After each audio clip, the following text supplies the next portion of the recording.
നല്ല പനിയും ജലദോഷക്കുള്ള ഞാൻ തലക്ക് ഈ ചട്ടിയിട്ട് എവിടേക്ക് പോണെന്നല്ലേ. വീട്ടിലിരുന്നപ്പോ പനി കൂടി തലക്കേറിയ ഫീൽ. അപ്പൊ ഒന്ന് പുറത്തേക്ക് ഇറങ്ങി. പിന്നെ നേരെ പോയത് എന്റെ മെയിൻ സ്പോട്ടിലേക്കാണ്. അവിടെ ഒരു അടിപൊളി ബർഗർ ഉണ്ട്. പിന്നെ ഭയങ്കര ബർക്കത്തായോണ്ട് നമ്മൾ പോയപ്പോ അത് ഉണ്ടായില്ല. പിന്നെ ഉള്ള വെച്ച് തൃപ്തിപ്പെടാന്നല്ലേ. എന്റെ ബന്ന് ഭയങ്കര സോഫ്റ്റ് ഒന്നല്ല, ബട്ട് ഫില്ലിങ് സൂപ്പർ ആയോണ്ട് ഓക്കെ. പിന്നെ അവിടുന്ന് നേരെ ചങ്ങായിന്റെ വീട്ടിലേക്ക് വിട്ടു.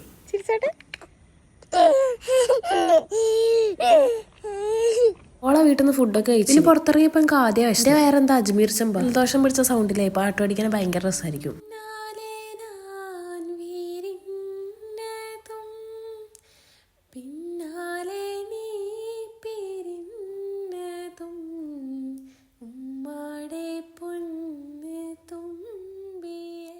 കൊണ്ടാട, ജണ്ട്, റീത്ത്, ഹാരം, നോട്ടുമാല, നാരങ്ങ എന്നിവയൊക്കെ നൽകി എന്നെ സ്നേഹം കൊണ്ട് വീർപ്പൂട്ടിക്കരുത് എന്നെ അപേക്ഷിക്കുകയാണ്. പാട്ടും പാടി എത്തിയത് കാറ്റാടി കഫേ. ഒരു ഷവർമ, പിന്നെ ലേറ്റ് ആയിട്ട് ഒരു ചായ. ചേരം കടലിനോടും കഥ പറഞ്ഞു. എന്റെ ഉമ്മ ഇതാര് പ്രേതാ.